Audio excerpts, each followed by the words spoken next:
ओम सजात्म स्वरूप परम गुरु शुद्ध चैतन्य स्वामी भगवान आत्मा ज्ञानी पुरुषों की आज्ञा से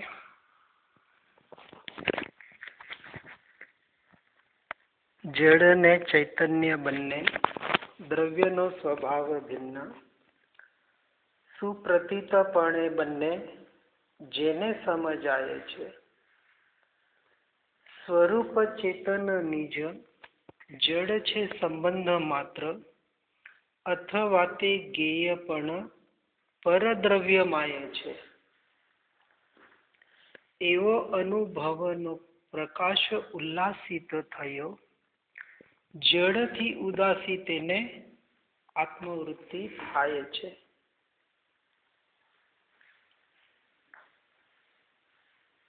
कल हमारा इसके ऊपर विवेचन चल रहा था।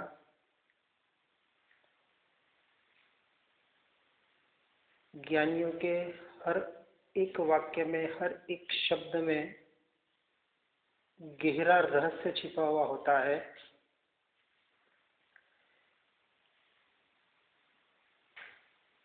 जो रहस्य यदि एक बार समझ में आ जाए तो हमें स्वयं को ज्ञानी बनने में देर नहीं लगेगी। सब कुछ हमारे भीतर में ही पड़ा हुआ है, बाहर कुछ नहीं है। ज्ञानी पुरुष सिर्फ मार्ग बताने का प्रयास करते हैं, रास्ता बताते हैं। चलना स्वयं को पड़ेगा। चलने का काम वो धक्का नहीं मार सकते, थोड़ा टल्ला भले लगा सकते हैं लेकिन जबरदस्ती नहीं कर सकते, क्योंकि धर्म का मार्ग कभी जबरदस्ती का होता ही नहीं है। यहाँ जो बात बताने का प्रयास किया, क्योंकि पूरा सम्यक दर्शन का मार्ग इसमें बताया हुआ है, और जब तक जीव को सम्यक दर्शन प्राप्त नहीं होता है तब तक उसके लिए मोक्ष मार्ग का दरवाजा खुलता नहीं है। जो आज कहा जाता है कि मोक्ष का दरवाजा बंद है, ये सब व्यर्थ का कथन है। कोई बंद नहीं है दरवाजा। दरवाजा कभी मोक्ष का बंद नहीं होता। पर एक व्यवहार के कथन के दृष्टि से, एक दृष्टिकोण के हिसाब से कि दरवाजा इसलिए बंद है, कहा गया कि उस मोक्ष में जाने योग्य जीव आज नहीं है। जो पंचमारा कहते हैं उसमें भी हुंडा अवसर्पिणी काल कहते हैं, तो हमारी वो योग्यता नहीं है आज पर्याय में कि हम उस मोक्ष तत्व को प्राप्त करने लायक जो साधना है उस साधना तक हम पहुंच सके। इस दृष्टि से कहा जाता है कि मोक्ष का दरवाजा बंद है। बाकी बंद कभी होता नहीं, क्योंकि बंद होता तो अभी जैसे ये भी कहा जाता है कि महाविदेश चक्र से मोक्ष चालू है, तो मोक्ष का दरवाजा तो खुला है ना, वो कभी बंद होता नहीं। इसलिए सबसे पहले तो, और जिस मोक्ष की बात करते हैं हम तो कहते हैं मोक्ष का दरवाजा 100% खुला है, आज भी खुला है और यही से खुला है। बंद की तो बात ही नहीं है। लेकिन जो व्यवहार से भी कहते हैं कि यहां से बंद है, हम तो कहते हैं यही से खुला है। क्योंकि मोक्ष का दरवाजा तब खुलता है जब सम्यक दर्शन की प्राप्ति होती है। व्यवहार से कहता है, बाकी कोई दरवाजा होता नहीं है मोक्ष का, सिर्फ हम एक व्यवहार से कथन होता है। तो वो भी कहा जाता है, तो यहीं से दरवाजा खोलने की आज इसी क्षण हमें क्षमता है। भले पांचवें आर्य के जीव है, भले हुंडा अवसर्पिणी काल है, और इस पांचवें आर्य के अंत तक ये रहेगा, क्योंकि धर्म रहेगा। शास्त्र ने कहा धर्म रहेगा। धर्म रहेगा का मतलब कि आपका मंदिर रहेगा, ये कोई गारंटी नहीं है। कोई मूर्ति रहेगी, ये कोई गारंटी नहीं है। लेकिन धर्म रहेगा, क्योंकि धर्म समझ में आ जाए तो पता पड़ेगा कि धर्म क्या है। इसलिए हमारे शास्त्र में मूल धर्म की जो परिभाषा बताई है, वस्तु सहावो धम्मो, वस्तु को, स्वभाव को जानना, इसका नाम धर्म। और जिसने अपने स्वभाव को जान लिया, अपने स्वभाव में रमणता करने का प्रयास कर लिया, वो धर्म में है। तो ये धर्म तो पांचवें आर्य के अंत तक रहेगा। भले जैन धर्म के नाम से न रहे, जैन कोई धर्म नहीं है, ये तो धर्म हमने बना दिया है, एक संस्कृति है, एक संस्कार है। क्योंकि जैन उसे कहा, जैन शब्द ही बना जीन शब्द से, जीन यानी जीतने वाला, हम जीन परमात्मा कहते हैं। जीन परमात्मा यानी सिर्फ ये मूर्ति दिख रही है, ये जीन परमात्मा नहीं है, ये तो एक स्वरूप मात्र है। तो ये जीन क्यों बने, कैसे बने? जीन यानी जीतने वाला। तो किसको जीतने वाला? तो मोह राग द्वेष को जीतने वाला, या इंद्रियों को जीतने वाला, जितेंद्रिय जिसे हम कहते हैं। तो जिसको इन्होंने जीत लिया वो जैन हो गया।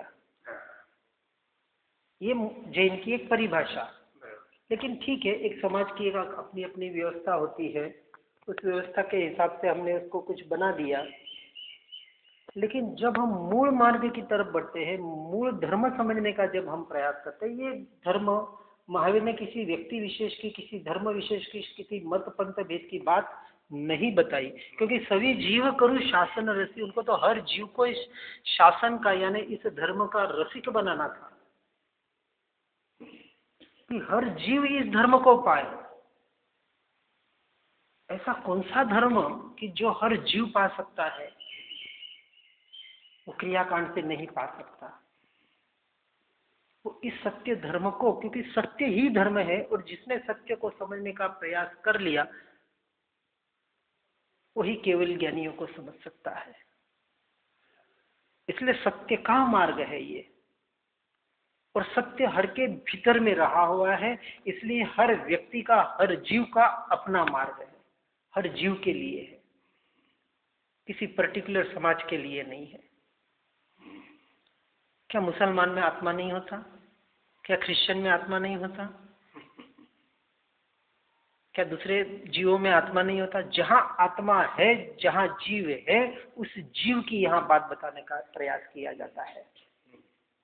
हर जीव के लिए इतना विशाल धर्म है, लेकिन इस विशाल धर्म को हमने संकुचित बना दिया, एक मतपंथ में इतना बांध दिया। इसलिए दृष्टि को रखना है विशाल, बाहर के दृष्टि को, और भीतर को दृष्टि को करना है एक जगह स्थिर।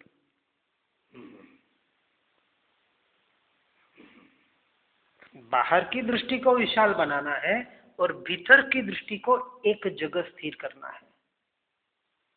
और जैसे ही ये दृष्टि एक जगह स्थिर होते जाएगी, आपकी दृष्टि विशाल होते जाएगी।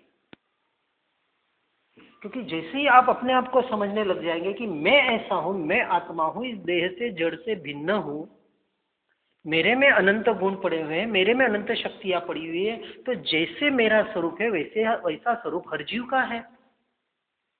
और हर जीव का स्वरूप है, तो जैसे मुझे सुख दुख बाहर जो अनुभूति होती है, वैसे हर जीव को बाहर सुख दुख की अनुभूति होती है। तो वो जैसे अपने पे घटित होता है, वैसे वो पर में घटित करने लग जाता है। और जैसे ही उसको पर में घटित करने लग जाता है, उसकी दृष्टि विशाल होती है, ऑटोमेटिक। इसलिए यहां हम जो जोर दे रहे हैं कि इस दृष्टि को अपने भीतर में लाने का प्रयास करो, आपका काम हो जाएगा। और इसी का सच्चा नाम धर्म है, यही धर्म है और कोई धर्म। बाकी हम जो कर रहे हैं, इस धर्म को पाने के लिए साधन है। आप जो भी साधन करें, जिस भी साधन से करें, पाना यहाँ है, यानी स्वयं को पाना है। और पाना क्या है? पाना भी व्यवहार से कहा जाता है। बस जो मैं हूं वो तो हूं ही, उसे मात्र स्वीकार करना है। इस स्वीकार का नाम धर्म है। वही हमसे नहीं हो पा रहा है, क्योंकि वो मैं में जो बुद्धि है वो विपरीत बुद्धि बनी हुई है। जड़ में मैंपना स्थापित कर रखा है। इसलिए कहा कि जड़ती उदासी तेने आत्मवृत्ति खाए छे। तो आत्मवृत्ति का यहाँ लक्षण बताया कि जड़ के प्रति उदासीन भाव। इसलिए जड़ पुद्गल को समझना पड़ेगा, समझ के वहां से हटना ही पड़ेगा। उसके पहले आत्मा की जागृति, आत्म तत्व को, आत्मा की अनुभूति को हम नहीं पा सकते, क्योंकि ये बिल्कुल साइमल्टेनियसली चलता है। यदि आप कहेंगे कि मुझे आत्मज्ञान हो गया, आत्मा की अनुभूति हो रही है और जड़ के प्रति उदासीन भाव नहीं है, तो वो कथन झूठा है। अभी वो भ्रांति में है, भ्रमणा में है। ये इसका लक्षण है। यदि आत्मज्ञान हो गया, आत्मा की अनुभूति हो रही है, आत्मा को उसने सच्ची तरीके से वास्तविकता से जान लिया, मान लिया, तो संसार के प्रति उदासीन होगा ही होगा। संसार छूटे जरूरी नहीं है, संसार तो चारित्र का विषय है, छूटना छोड़ना तो नहीं है, पर छूटना भी चारित्र का विषय है, ये बात का विषय है। एक बार उससे संसार में रह के भी उदासीन भाव तो आवे, और फिर उदासीन भाव आने के बाद वो संसार से छूटे नहीं, ये भी हो ही नहीं सकता। इसलिए चारित्र को बाद में रखा। तो चारित्र उसे आता ही आता है। पर अभी हमको जो जोर देना है, इस सम्यक दर्शन पे देना है। जैसे सम्यक दर्शन प्रकट हो जाएगा, आत्मा की अनुभूति प्रकट हो जाएगी, आत्मा प्रकट हो जाएगा का मतलब से भी व्यवहार का कथन कि आपको वहां जैसे दृढ़ता होगी कि मैं आत्मा ही हूं, मैं जीव द्रव्य ही हूं, सब कुछ मेरे भीतर पड़ा हुआ है, सुख भीतर में है, बाहर नहीं है। समझ जी ने कहा है ना, अंतर शोधनती मल से, अंतर में शोध, उसको ढूंढना है। और इसलिए हम कहते हैं ढूंढना क्या, उसे स्वीकार मात्र करना है कि जो मैं हूं सो हूं, और मैं कुछ नहीं हूं। बाकी सारा है, बाकी सारा जग, सारा जो कुछ भी दृश्य दृष्टि जो कुछ दिखने में आ रहा है, सारी भ्रांति है। उस भ्रांति को स्वीकार कर लिया। अब आपको कौन सा दुख रहेगा? दुख से छूटने का एक ही उपाय है, इस भ्रांति से छूटना। और ये सबसे बड़ी भ्रांति देहात्म बुद्धि, ये आपको सारी भ्रांति करा रही है, और कोई भ्रांति का दूसरा कारण नहीं है। इसलिए जड़ के प्रति उदासीन भाव के ऊपर जोर देने का प्रयास करना है। ये पर मेरा नहीं, ये शरीर मेरा नहीं, मैं नहीं, और इस शरीर रूपी मैं से जुड़ा हुआ संसार मेरा नहीं है, और वास्तविक नहीं है। ये कोई भ्रांति या कोई भ्रमजाल या कोई कल्पना नहीं है। ये तो अपना मान रखा है, ये सबसे बड़ी कल्पना है। ये सबसे बड़ा स्वप्न में हम जागृत स्वप्न जिसे कहा ना, सकल जगत एठवत अथवा स्वप्न समान, ते कहिए ज्ञानी दशा बाकी वाचा ज्ञान। जब तक ये लगेगा नहीं कि सारा जगत ऐठवत है, झूठन है, सारा जगत तो भले झूठन है, लेकिन ये देह भी मिली, ये भी तो झूठन है। जगत तो एक बार ऐठवत लग जाता है, लेकिन यहाँ स्वयं पे दृष्टि नहीं जाती। स्वयं का मतलब जिसे हमने स्वयं मान रखा है इस देह के ऊपर। ये झूठन, क्यों झूठन कहा इसे? झूठन किसे कहते हैं? कि दूसरे का छोड़ा हुआ कोई खाए, बराबर ना। हमने झूठा कर दिया कोई अन्न को, और हम मुंह से निकाल दिया, और वो किसी को देने का प्रयास किया, तो अरे तुम्हारा झूठा दूसरे को क्यों खिला रहे हो? अब ये जो पुद्गल के परमाणु ग्रहण हो रहे हैं, जैसे हमने कल कहा कि 1 सेकंड में 50 से 60 हजार बार चेंज हो रहे हैं, बदल रहे हैं। 6.5 से 7 साल में पूरा शरीर बदल जाता है। एक परमाणु भी वो नहीं रहता जो 7 साल पहले था। ये साइंस ने प्रूव किया है, ये कोई शास्त्र की भाषा नहीं। तो साइंस ने प्रैक्टिकली प्रूव कर दिया।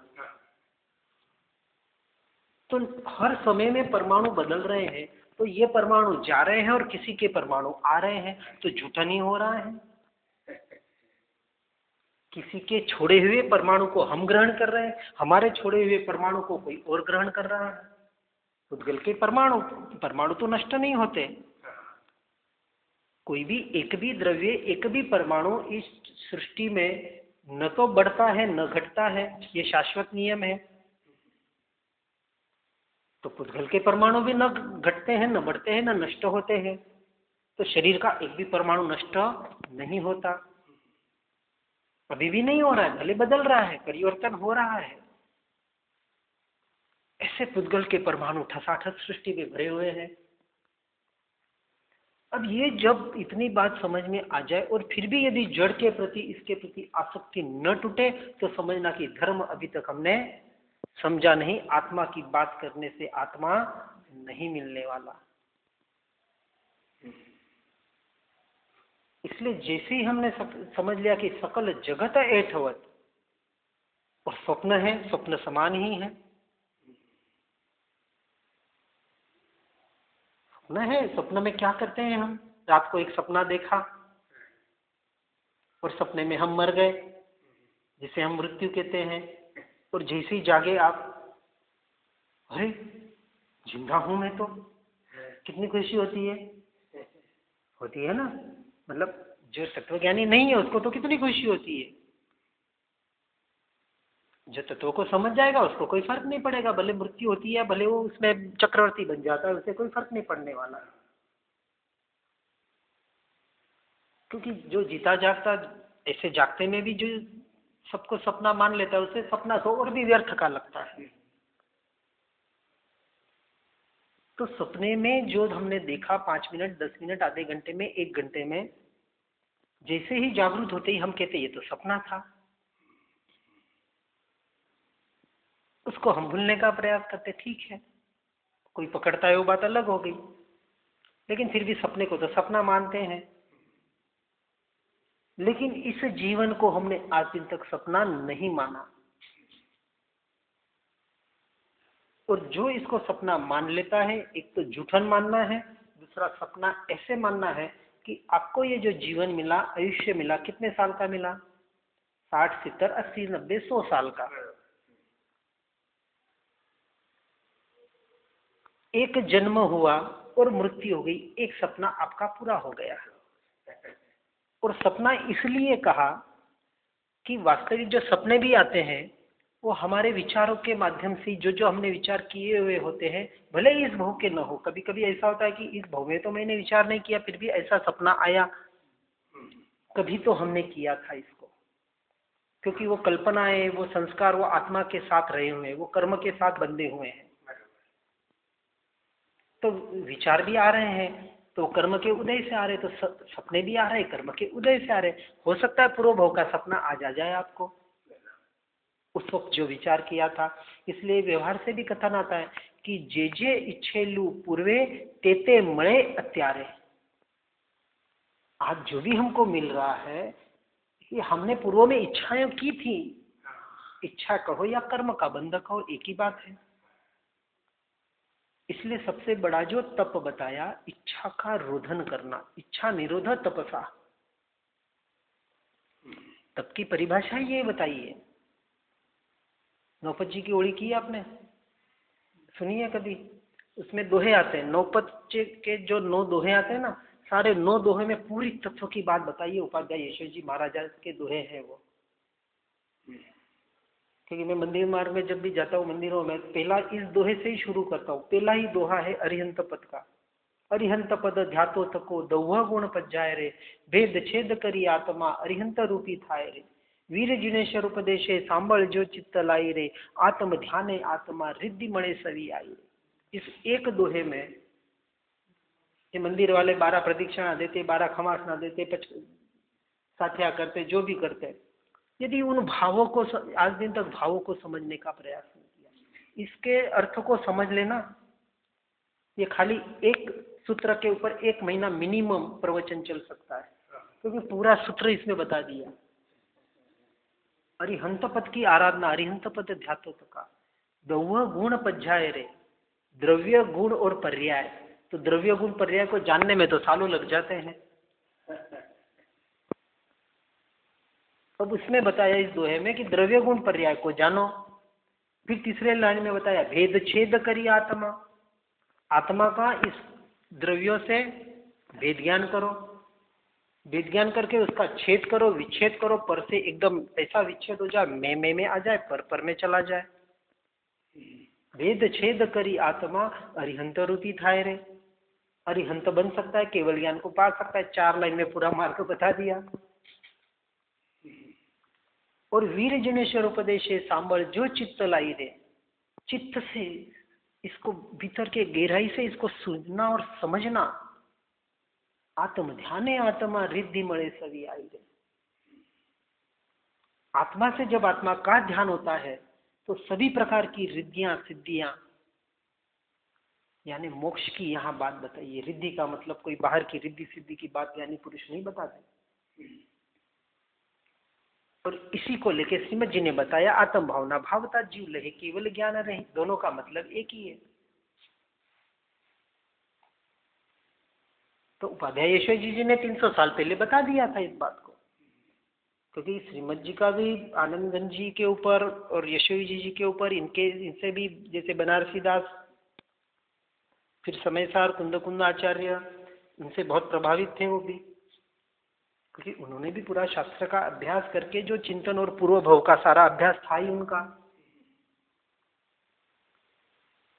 तो कोई कहते हैं कि पूर्व स्मरण सब था, तो उनका स्मरण जो था, लेकिन जैसे जैसे वो पढ़ते गए समझते गए चलते गए, पूर्व की स्मृति उसमें से उनको काम आती गई और उस मार्ग में वो तीव्र गति से बढ़े, क्योंकि पूर्व का संस्कार था पूरा।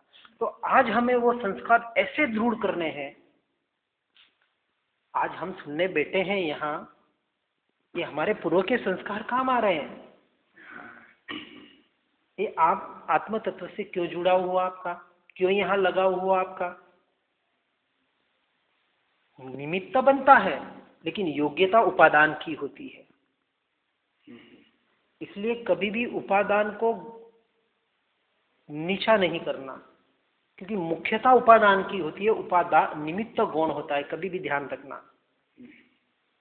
क्योंकि आज हमारे जो संस्कार बनते हैं ना, वापस हम महत्व निमित्त को देते हैं, भले देवगुरु शास्त्र क्यों न हो। देवगुरु शास्त्र निमित्त मात्र है, लेकिन पात्रता हमारे स्वयं की होती है, उपादान की योग्यता होती है, तो निमित्त कारणभूत बनता है। तो निमित्त यदि कारणभूत बनता तो सभी को बन जाना चाहिए था, लेकिन नहीं बनता है, लाखों में किसी को ही बनता है।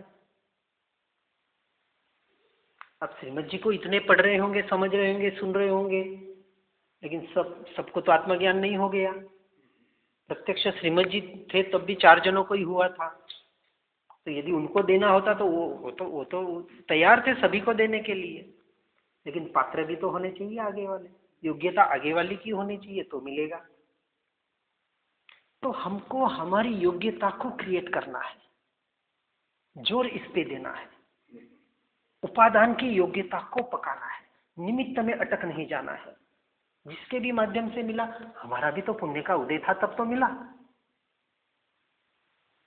और जब तक उपादान की योग्यता अपने स्वयं की महिमा नहीं आएगी, तब तक जीव आत्मज्ञान को प्राप्त नहीं कर सकता।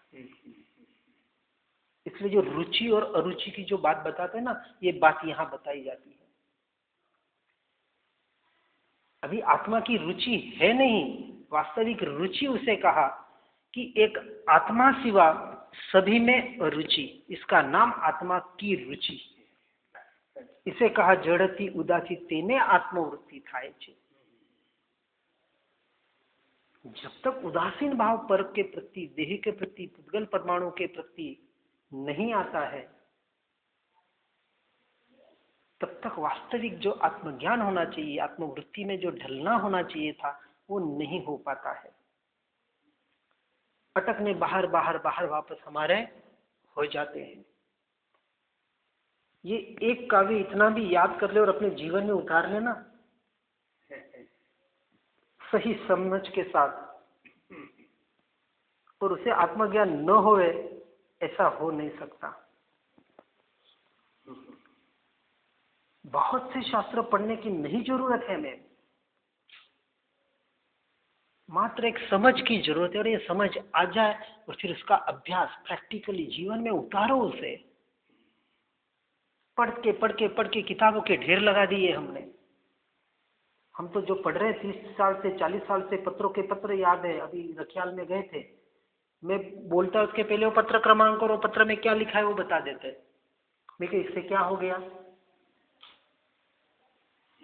अच्छी बात है, बहुत, उसका निषेध नहीं कर रहे हैं, बहुत अच्छा है कि कम से कम आप अशुभ से हटके शुभ में आ रहे हैं। लेकिन ये हम क्यों कर रहे हैं? स्वाध्याय किस लिए करना है? सत्संग किस लिए करना है? लोगों को बताने के लिए या कुछ याद करने के लिए?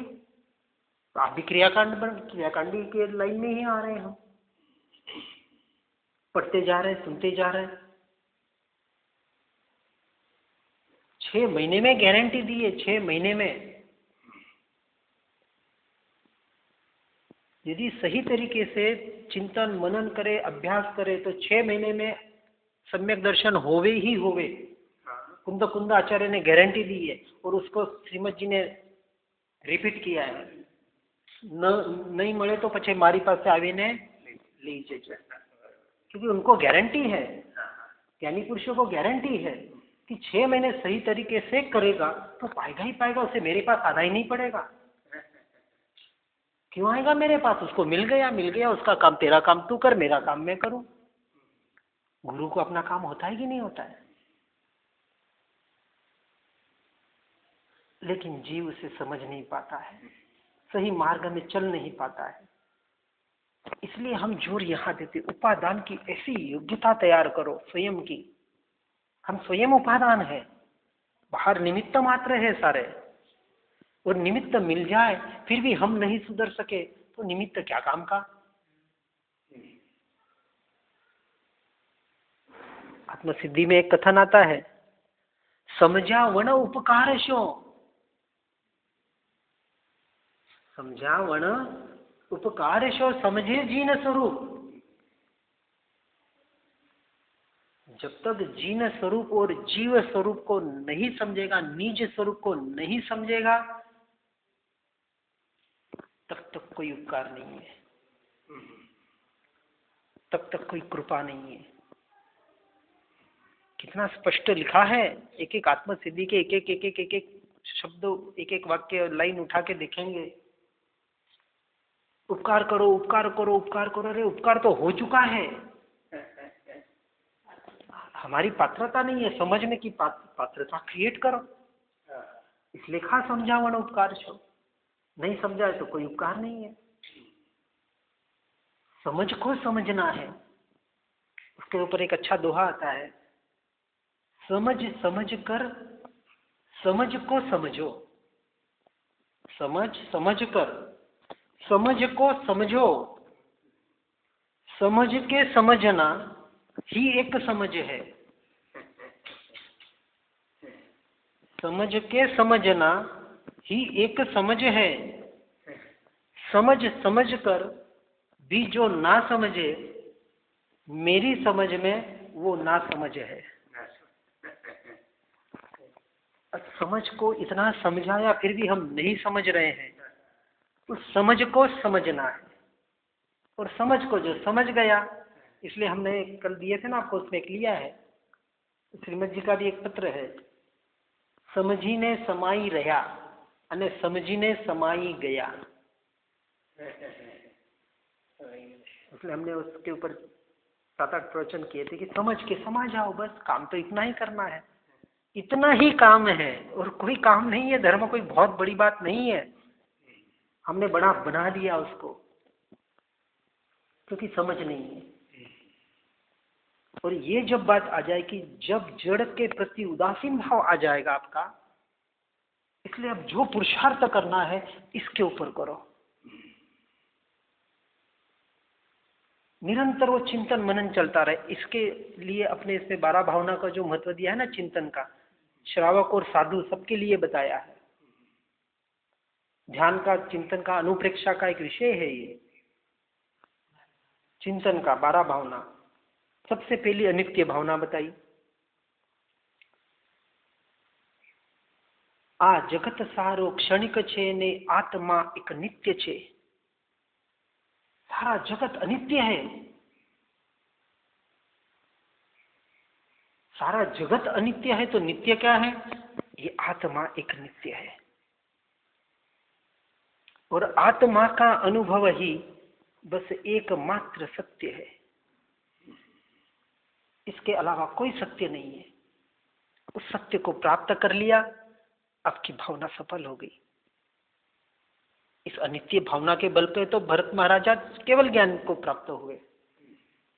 लेकिन हम 12 भावना भाते तो भी सम्यक दर्शन नहीं होता है। समझ की कमी है।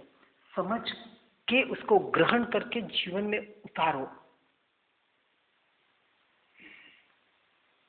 पहले अनित्य भावना बताई, एक एक भावना स्टेप वाइज बताई, फिर अशरण भावना बताई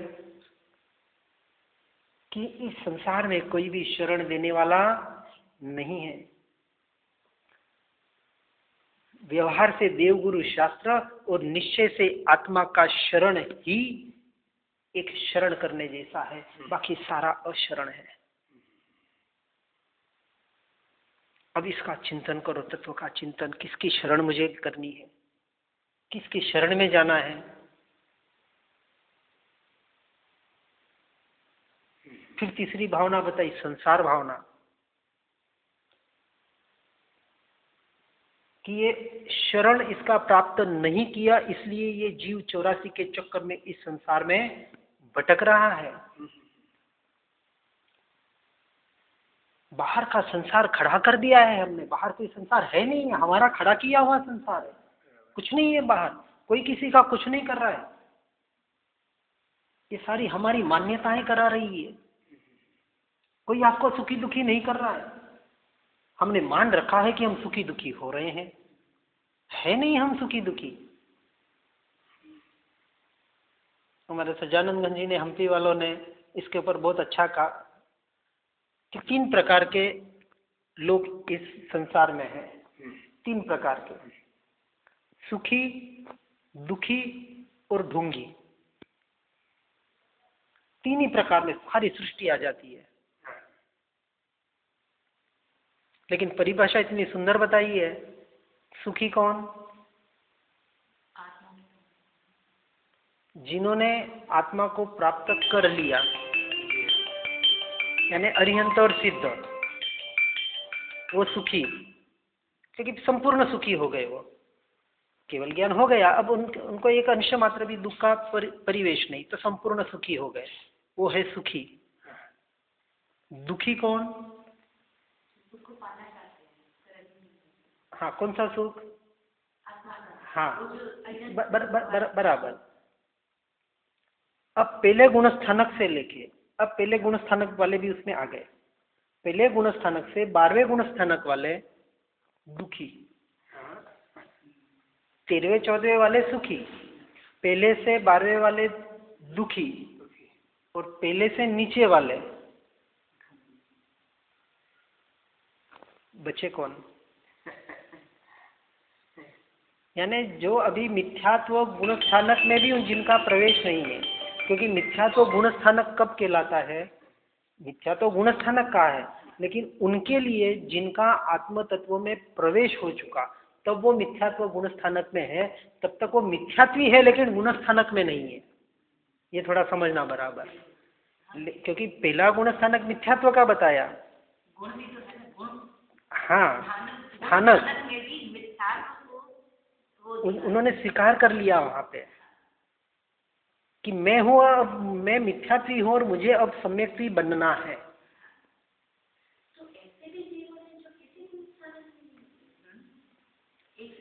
ऐसा नहीं है, गुण स्थान, क्योंकि गुण है ना, गुण के स्थानक बताए हैं। ऐसे भी जीव है जो गुण स्थानक में नहीं होते, वो सारे मिथ्यात्वी तो होते ही है ना, पर वो मिथ्यात्व गुण स्थानक में नहीं है, मिथ्यात्वी मात्र है, नहीं है। जिनको भी रुचि नहीं, हाँ, बिल्कुल, जिनको रुचि जगी, जिन्होंने इस शब्द को स्वीकार कर लिया कि मैं आत्मा ही हूँ, मैं शरीर नहीं हूँ, ये सत्य है, इस सत्य को जिन्होंने बाहर से मात्र स्वीकार किया, कुछ प्रयत्न भी नहीं कर रहे, कुछ है और इसके प्रति जागृति उनकी पैदा हो गई, अब मुझे कुछ आत्मा के लिए, अपने लिए करना है, अब वो अपने आप को यानी अपने लिए यानी आत्मा के लिए मुझे कुछ करना है, इस मान्यता से बढ़ गया, अब वो मिथ्यात्वी गुण स्थानक में आता है। जिसको विचार ही नहीं होता वो मिथ्यात्वी है, लेकिन गुण स्थानक में नहीं है, क्योंकि गुण स्थानक का क्रम ही इस दृष्टि से बताया है। ये गुण स्थानक सभी धर्मों में नहीं है, जैन धर्म वाले यानी इस सिद्धांत में इसको किया गया है इस दृष्टि से, तो इसके अलावा जो भी है वो सारे मिथ्यात्वी है, भले वो जैन हो, हिंदू हो, मुसलमान हो, कोई भी हो, और जो कोई भी, हाँ, मानता है, यदि मुसलमान हो, क्रिश्चियन, और वो भी वो मानता है कि वो सत्य तो यही है, भले उसने कहीं से सुन लिया। अभी जैसे फुलचंद शास्त्री के करीबन 2 से 2,500 उनके जो अनुयायी हैं फॉरेन में, करीबन वो कहते हैं कि 1,500 से 2,000 के आसपास मुसलमान और क्रिश्चियन है। तो वो गुण स्थानक में आ गए। गुण स्थानक का कोई जाति भेद से महत्व नहीं है, ऐसा ये है नहीं है। ये धर्म ही कोई जाति विशेष का नहीं है, ये तो जाति विशेष हमने बना दिया उसको। गुणों से संबंधित धर्म है, पूरा धर्म ही गुणों के संबंधित है। कोई अरिहंत और सिद्ध की कोई किसी नाम है नहीं है। इसलिए अपने इसमें मंत्र में या इसमें जो भी, भले नौकार मंत्र हो, भले सजात्म स्वरूप परम गुरु हो, किसी का नाम नहीं दिया है, नाम आता ही नहीं है। इस धर्म में व्यक्ति विशेष को महत्व है ही नहीं है। और जहां व्यक्ति विशेष का महत्व आ गया, वहां लड़ाई झगड़े चालू हो गए। मैं तेरा, तेरा मेरा चालू हो गया। मेरे भगवान, मेरे गुरु, और कहाँ से लाए मेरे भगवान? खरीद के लाए क्या तुमने? ये तो सबके गुरु है, सबके भगवान है, सबके लिए है। और ये उपदेश सारे सृष्टि के लिए है।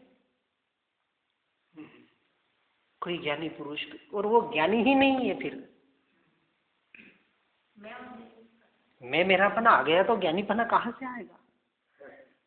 ये बाहर में मैं मेरापना, यही तो अहंकार बुद्धि है। यही तो आपको सम्यक दर्शन से दूर करा रहा है। सबसे बड़ा कारण तो ये अहंकार बुद्धि है। देह के प्रति ही तो है। हाँ, वही मैं आ गया देह के प्रति, वो सबसे बड़ा अहंकार निकालने का प्रयास करना है। इसलिए अहम वृत्ति सबसे पहले निकलती है। वो जैसे निकलती है, कर्ता भाव निकलता है। कर्ता भाव निकलता है, वहां भोक्ता भाव निकलता है। अभी तक कर्तृत्व भोक्तृत्वपना है ना, तो जहां मैं है वहां कर्तृत्व भोक्तृत्वपना है। और ये मैं का जो मुख्य कारण है वो है आसक्ति, ममत्व भाव।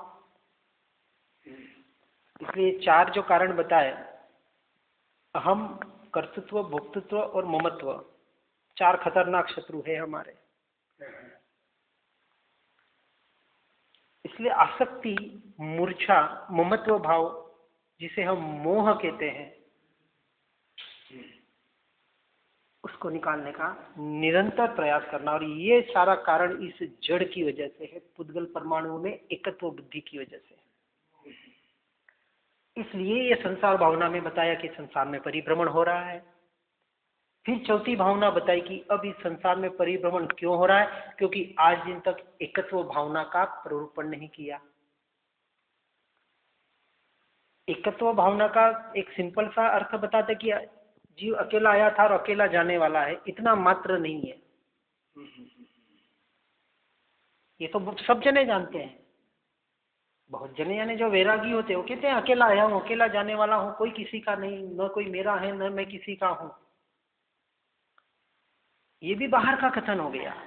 लेकिन एकत्व भावना का मतलब है कि आज दिन तक हमने अपने आप में, स्वयं में, अपने स्वरूप में एकत्व नहीं किया। मुख्य एकत्व भावना का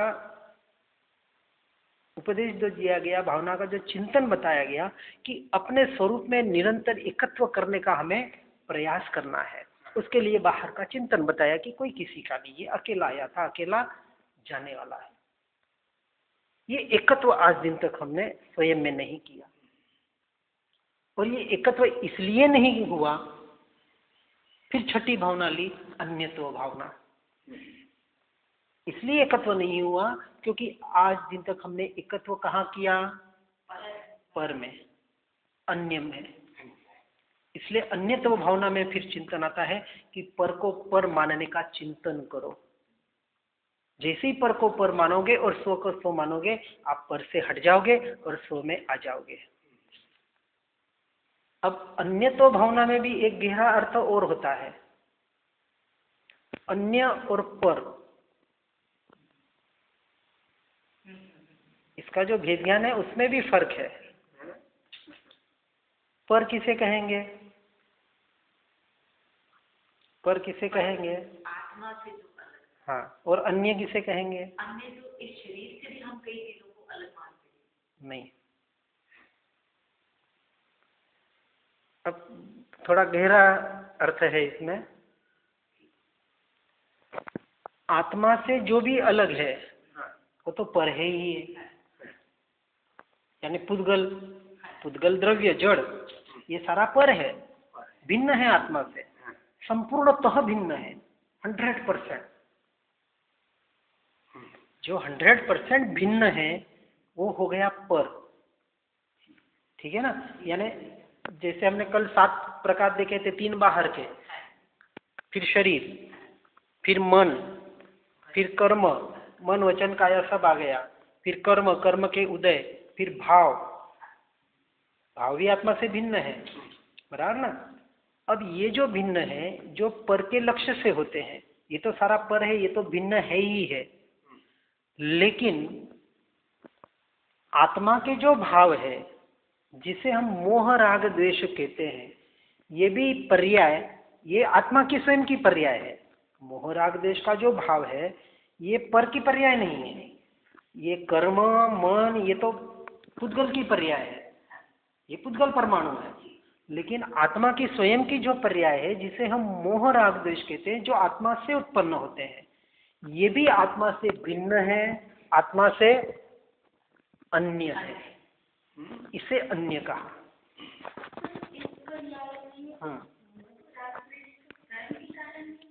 नहीं है।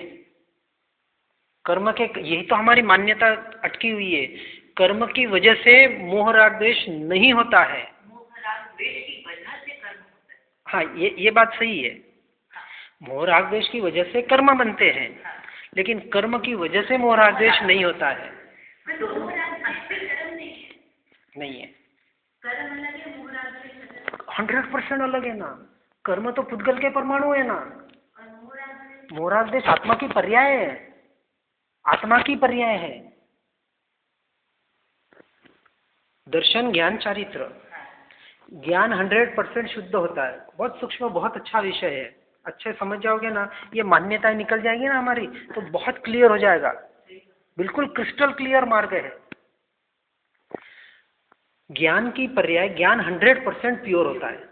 इसलिए जो जानना, इसलिए ज्ञान पे जो जोर दिया गया कि वो 100% प्योर है, उसमें एक अंश भी इम्प्योरिटी, उसका एक ही काम है, जानना मात्र, उसकी पर्याय का। तो वो निरंतर जानने का कार्य कर रही है, उसमें अशुद्धि नहीं है।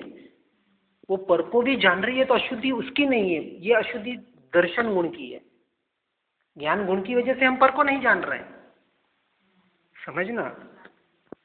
ज्ञान गुण जानने का कार्य कर रहा है, लेकिन उसमें जो एकत्व करने का, उसमें मैं मेरा करने का जो कार्य है, वो दर्शन गुण की पर्याय का है। इसलिए दर्शन गुण की जो पर्याय है वो मोह है, मलिन पर्याय, उसको मलिन पर्याय कहा जाता है। और वही पर्याय जब आत्मा की तरफ ढलती है तो वो पर्याय शुद्ध हो जाती है। अभी पर में है तो मलिन है, तो मोह ये दर्शन गुण की मलिन पर्याय है। मतलब कहना है कि आत्मा के साथ चिपकाव है इसलिए। किसका? ये जो मोह राग आदि, जो मोह आदि के जो है, ये दर्शन गुण की पर्याय ने उसमें एकत्व कर लिया, जिसको हम मिथ्यात्व कहते हैं। इस मिथ्यात्व को ही तो निकालना है हमको। और ये मिथ्यात्व जैसे निकल जाएगा, आपको सम्यक दर्शन हो जाएगा वहीं के वहीं। ये जो इसकी पर्याय है मलिन पर्याय, और चारित्र की मलिन पर्याय है राग द्वेष। मोह दर्शन की मलिन पर्याय है और राग द्वेष चारित्र की मलिन पर्याय है। इसलिए राग द्वेष को निकालने का प्रयास नहीं करना है, मोह को निकाल। बराबर। जैसे ही मोह यानी आसक्ति, इसलिए मैंने कहा राग द्वेष ये तो नेक्स्ट चारित्र में ऑटोमेटिक घटित होता है। राग, सूक्ष्म राग तो 12वें गुणस्थानक तक बताया ना, तो आप राग द्वेष को कहा से कैसे निकालेंगे? वो तो 12वें गुणस्थानक तक रहने वाला है। 11वां वैसे 12वें तक नहीं रहता है, मोस्टली 11वें तक रहता है, क्योंकि 11वां गुणस्थानक गिरने का बताया है नियम से। तो 11वें गुणस्थानक तक जीव जाता है और नियम से गिरता है और पहले में आ जाता है। तो कितना खतरनाक है वहाँ। हाँ, वहाँ लोभ कषाय, द्वेष नहीं है, लोभ कषाय पड़ी हुई है। हाँ, बस कुछ और अगर उसमें अटक गया तो नीचे गिरेगा। बहुत कम होता है वैसे, इसलिए जो 10वीं से 12वीं में जाता है जिसको हम बाईपास कहते हैं ना, वो बाईपास से जाता है, जस्ट उसको टच करके निकल जाता है। जैसे आज बाईपास सिटी के बाहर से निकलते हैं, वो सिटी में प्रवेश नहीं करता है।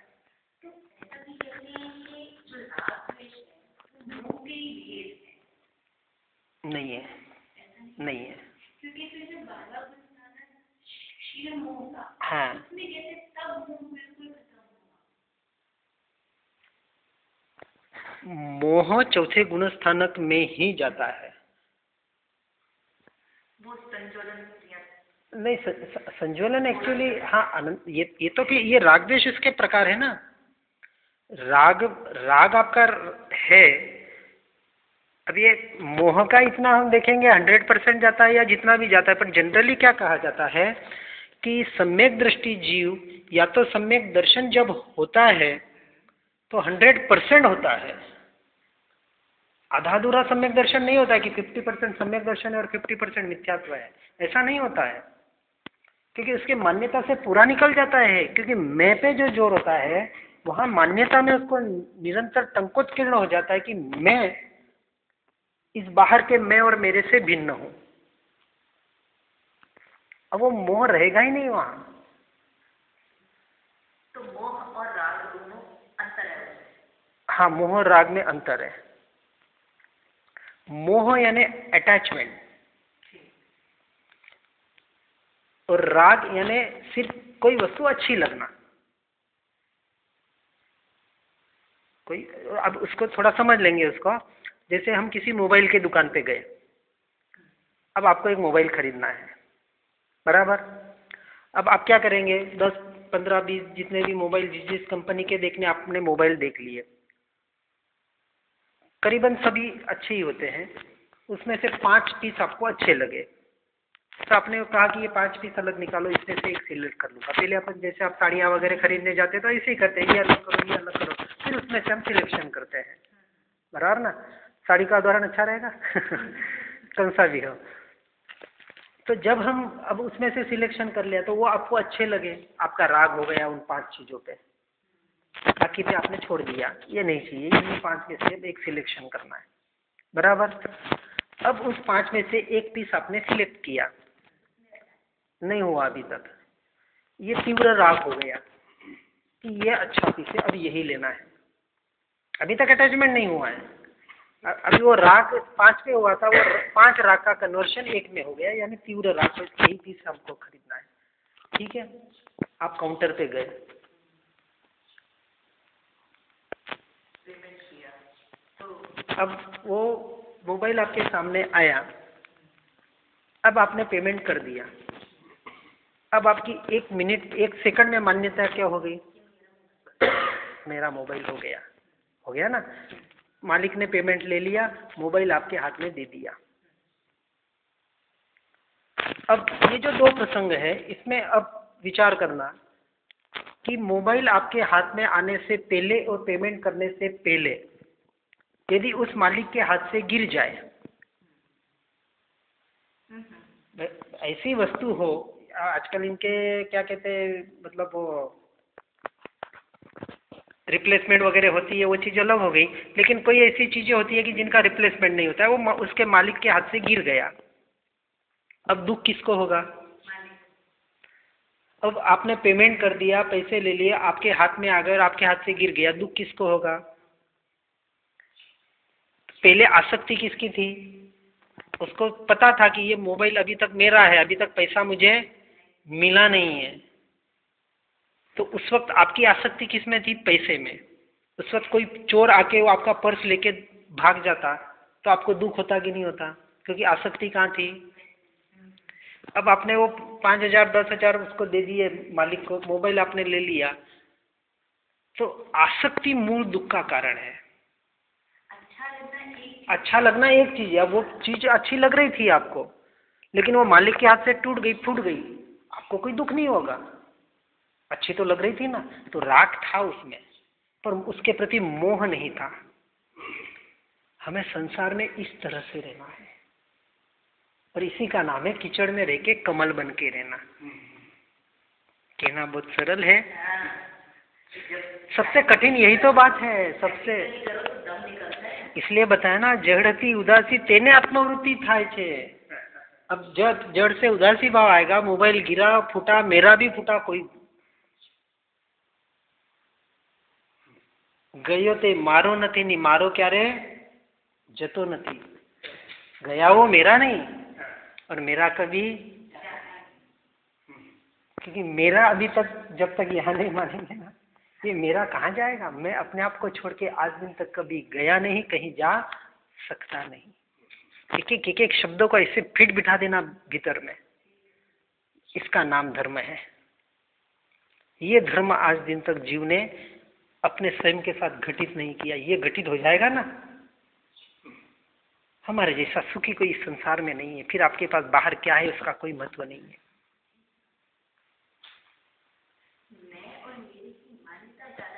हाँ, इसको ही तो अहंकार बताया। ये मैं ही अहंकार है, देहात्म बुद्धि। मैं का मतलब देहात, उस मैं को बदल के अपने स्वयं जो वास्तविक मैं है उसमें स्थापित करनी है। पर वो ना अभी जैसे हाँ,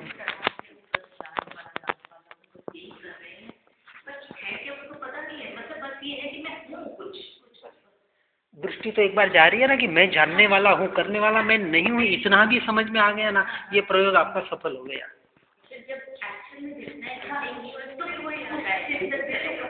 पर वो याद कब आएगा? यदि अभ्यास हो तो भले थोड़े देर बाद आए, ऐसा जरूरी नहीं कि ऑन द स्पॉट आ जाए। वो जैसा जैसा अभ्यास बढ़ेगा ऑन द स्पॉट आने लग जाएगा।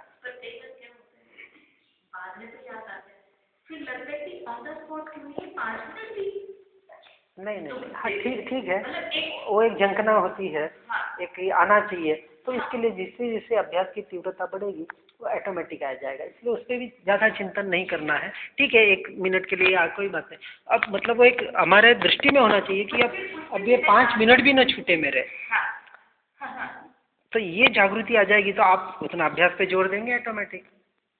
कि वास्तविक आपको लगा कि पहले मुझे याद नहीं आ रहा था, लेकिन अभी भले 1 घंटे बाद भी मुझे याद आ रहा है। वो जो 1 घंटे की जो हुई, हाँ, तो ये आपको ये वहाँ अनुभव हुआ ना कि 1 घंटे की भी आकुलता मुझे कितनी परेशान कर रही थी। तो हम एक बात को जीवन भर लेके रहते हैं, वो कितनी आकुलता करती होगी। जो भूतकाल में बीत गई, किसी ने हमको गाली दी, किसने हमारा बुरा किया, किसने हमको तकलीफ दी थी, हम उसको जीवन भर लेके बैठते हैं और अपने मन को, अपने संस्कारों को बिगाड़ते रहते हैं। तो कौन दुश्मन हुआ? वो आगे वाला कि हम स्वयं दुश्मन हुए? हम स्वयं के दुश्मन हम स्वयं ही बन रहे हैं, अपने आप को ठग रहे हैं बस। ये जड़ आपको झांसे में ले रहा है, इसलिए जड़ के प्रति उदासीन भाव का इतना महत्व बताया है।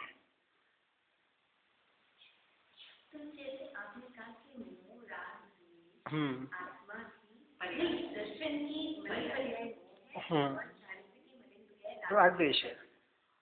तो ये एक तरह से पर्सपेक्टिव ही है, क्योंकि जड़ तो कोई ना कोई आकार रूप होते हैं, और आंतरिक से कोई आकार रूप नहीं। हाँ, इसलिए कहा ना, इसलिए उसको आत्मा की मलिन पर्याय बताया ना, पर्याय ही है। तो वो नष्ट नहीं होगी, वो चेंज होगी, वो तो आएगी जैसे आ रही है ना। तो वहां भी भेदिया नहीं ये करना है। अन्य का मतलब क्या हो गया कि ये तो पर है ही है, लेकिन मोह राग द्वेष के भाव जो मेरे से हो रहे, वो आत्मा से हो रहे हैं ना। अब मेरे से हो रहा है आत्मा से, वो भी मेरे नहीं है, अन्य है। और अन्य क्यों है? क्योंकि मोह राग द्वेष के लिए पर वस्तु की जरूरत पड़ती है, इसलिए उसको परभाव कहा या अन्य भाव कहा। अच्छा, मतलब अपने शुद्ध स्वरूप से तो मोह राग द्वेष होता ही नहीं है ना। मोह राग द्वेष कब होगा? अब आप एकांत में अकेले में बैठो, किससे मोह करोगे और किससे राग करोगे? मतलब शरीर के प्रति हो सकता है, बाहर का तो सब छूट जाएगा। अब फिर धीरे धीरे जैसे जैसे समझ बढ़ेगी, अब आप स्वभाव में आने का प्रयास करेंगे तो इसका भी मोह राग द्वेष छूटते जाएगा। ये भी छोटे, जितनी इसकी अनुकूलता, जितनी अपनी कैपेसिटी है, ऐसा जरूरी नहीं कि बिल्कुल हम उस स्टेज तक पहुंच जाएंगे, लेकिन जैसे जैसे हम इसका अभ्यास, इसका भीतर में इसका चिंतन मनन हमारा चलता रहेगा। अब आ रहा है मोह राग द्वेष हो रहा है, मुझे क्रोध आ रहा है या कुछ भी आ रहा है, पर ये मेरे नहीं है, ये मेरा स्वरूप नहीं है, ये मेरा स्वभाव नहीं है, मैं इसका ज्ञाता दृष्टा मात्र हूँ, मैं तो निरंतर अपने स्वयं को ही जान रहा हूँ, मैं तो अपनी आत्मा का ही ज्ञाता दृष्टा हूँ, मैं ये ज्ञान स्वभाव ही जानने में आ रहा है। अब ये चिंतन आपका जैसे ही चलेगा, आप पर से हट जाएंगे और सो में आ जाएंगे। अब सो में जब आप आते हैं, अपने स्वभाव में आने का जब प्रयास करते हैं, तो उसके लिए किसकी जरूरत पड़ती है? किसी की जरूरत ही नहीं है। तो स्वयं की भी जरूरत नहीं है, मैं तो हूं ही, मैं तो हूं ही ना। हाँ, तब से विचार से कर रहे हैं, तब से विचार मन के माध्यम से कर रहे हैं, तो मुझे मेरे लिए किसी की जरूरत नहीं है, खत्म हो गया। अब वो एकांत में हो गया, अकेला हो गया। अब इसमें ना ये समझा तो पर्याय क्या है, पर्याय की भी थोड़ी सी। पर्याय यानी उस वक्त की अवस्था, उस अवस्था का नाम पर्याय। गुण पर्याय से इसलिए क्योंकि अवस्था बदलती रहती है, गुण नहीं बदलता है। ज्ञान की पर्याय जानना, जानना जानना हो रहा है, वो आपका बदलता रहेगा, बराबर ना, लेकिन ज्ञान नहीं बदलेगा। जैसे उदाहरण से कहते हैं कि गुड़ का उदाहरण दिया, तो गुड़ मीठा होता है, कुछ महीने रखो तो खट्टा भी हो जाता है, और कुछ महीने रखो तो कड़वा भी हो जाता है। तो मीठा, खट्टा और कड़वा, ये उसकी पर्याय हो गई। किसकी? गुड़ की। गुड़ द्रव्य है, उसकी पर्याय हो गई मीठा, खट्टा, कड़वा। तो फिर उसका गुण कौन सा हुआ?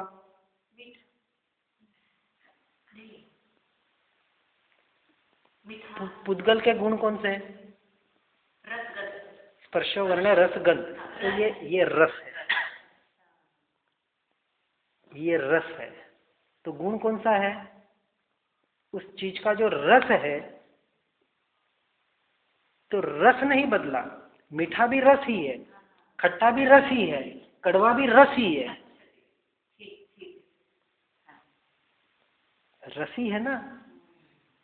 अब जैसे 5 कलर लिए, रंग, लाल भी रंग है, पीला भी रंग है, हरा भी रंग है, 1000 रंग हो सकते हैं, लेकिन 1000 को रंग ही कहेंगे, रंग गुण हो गया। कलर बदल सकते हैं, रंग यानी रंग के मतलब रंग के रंग बदल सकते हैं, यूं कहो। लाल, पीला, हरा, नीला, ये उसकी पर्याय हो गई। कहते हैं ये कौन सा रंग, रंग जो है, हाँ, वो गुण है, वो गुण है, वो अलग जो भेद, हाँ, वो उसकी पर्याय हो गई। तो वो उस वक्त की अवस्था है, उसकी पर्याय है। इसी प्रकार आत्मा की उस वक्त की अवस्था है कि वो मोह में है। हाँ, ये पर्याय में आ गया है, बराबर है। और अगर हम उसको मोह से हटाना शुरू करेंगे तो वो उसकी पर्याय बदल जाएगी, शुद्ध पर्याय। बराबर है, पर इसमें चिंतन ये होता है कि मोह राग द्वेष भी वास्तविक आत्मा की शुद्ध निश्चय से आत्मा की ओरिजिनल पर्याय नहीं है, हमने मान रखा है उससे, इसलिए व्यवहार से उसे पर्याय कहा गया। ये पर्याय जो ज्ञान गुण की जो जानने रूप पर्याय है, जानने रूप पर्याय है, ये राग द्वेष को नहीं जानती, इसलिए उसे अन्य कहा। आज दिन तक हमने उसे अन्य माना नहीं है। राग ओरिजिनल मतलब निश्चय नहीं के कथन से जो ज्ञान गुण की जानने रूप पर्याय है, वो मोह राग द्वेष को न जानते हुए वो निरंतर निरंतर निरंतर स्वयं को ही जान रही है, निरंतर ज्ञान गुण की पर्याय ज्ञान गुण को ही जान रही है। इट्स फैक्ट, जिसे हम शाश्वत सत्य कहते हैं ना। शाश्वत सत्य ये है कि ज्ञान गुण की जो पर्याय निरंतर उत्पाद हो रही है, वो ज्ञान गुण की पर्याय जो जानने का कार्य कर रही है, वो निरंतर स्वयं को ही जान रही है। मोह राग द्वेष को नहीं जान रही है, पर को नहीं जान रही है, लेकिन मिथ्यात्व की वजह से हमने ये मान रखा है कि मैं पर को जान रहा हूँ। ज्ञान के साथ नहीं जोड़े। दर्शन की भ्रांति करे, ये दर्शन भ्रांति करा रहा है आपको, इसलिए तो सम्यक दर्शन पे जोड़ दिया है।